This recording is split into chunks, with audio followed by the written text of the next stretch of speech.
So I spoke to the two sons of mine. I haven't seen in 10 weeks. And we worked out that, I can meet one of them in either their local park or mine, maintaining social distancing. Because you can now drive as far as you like. Right, I can leave the other one. The other one can wait. Yeah. Lurking in the corner. And then when I'm finished with the first one, you can... Is that right, Hilary? That is right, according to the rules. And, of course, it does seem illogical to many people. Here's the illogical it's about not meeting more than one person at a time. Right, here's my question for you. What I don't get... And apparently, Rob said yesterday, you can put both your parents can be in a car. One gets out, you chat to them, then the other one gets out, and so on. It's a diplomatic nightmare because which one do you talk to first? But if they're in the same household, Hilary, and have been for weeks, why is the risk of one of them standing 2 metres away from you any different to two of them?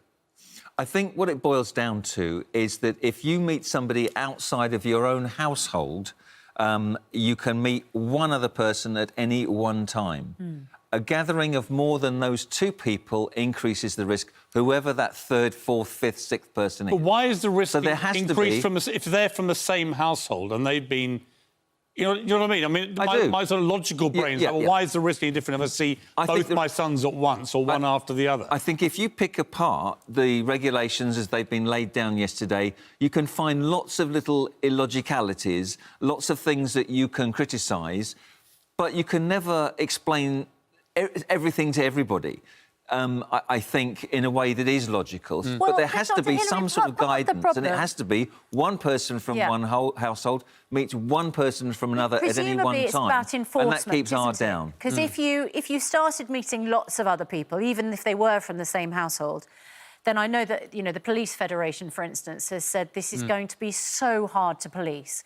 Because you see a group of people in the park and they'll say, oh, I'm just meeting up with, another household. But they're all from the same household, so we're all fine with her. So if person A meets person B, who lives with person C, if you all meet up at the same time, you're doubling the risk of transmission because you're meeting two other people at once. If you meet them separately, you are reducing the risk. And it may seem a very small reduction in risk.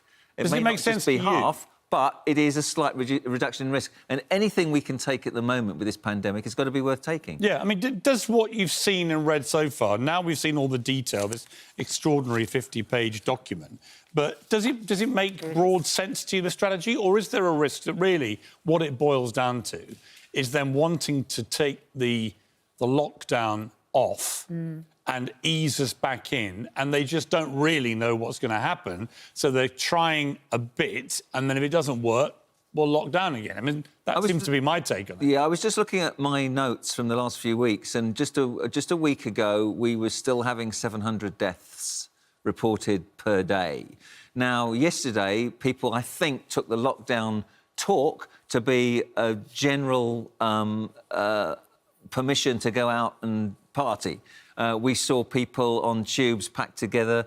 There were reports from a doctor in Wales saying, I saw people doing the conga at the weekend and we had to do head scans on 12 people with head injuries who were drunk. I think it's been taken as a permission that life goes back to normal, and I think it's a big mistake. We should be watching what other people do in other countries who are 2 weeks ahead of us. They're easing lockdown, they're seeing more cases. There's a difference, isn't there, between people going out to party and people getting on the tube, because you can definitely avoid a party. This is Canning Town but if tube, you've been told to go back to work, it's quite hard if you need to do the tube to go to work. It's quite hard to avoid other people. It's very However hard. many times the government says, you must social distance on public transport. No, absolutely. I mean, obviously, not everyone can cycle, not everybody can walk. A lot of people can. I don't know what the average commute journey is. I think it's about 3 miles, isn't it? But 3 miles is doable for most people, and it's quite a healthy pursuit anyway. But obviously, in places such as big cities, you can't do that. You need public transport. And we need to put more public transport on, protect the workers who drive the trains and the buses, and also give some sort of PPE of a basic nature to the passengers. Face coverings are now being advised, Dr. Hilary. Particularly, I mean, you can see why you might feel more confident being on the tube with a face covering. We're being told that, and I know that you've made this point repeatedly, face coverings don't protect you from other people. they protect other people from you. That's a point I don't quite understand, because if your face mask is protecting other people from the droplets when you speak or exhale or cough or sneeze or whatever, how come they don't stop those droplets getting in to you?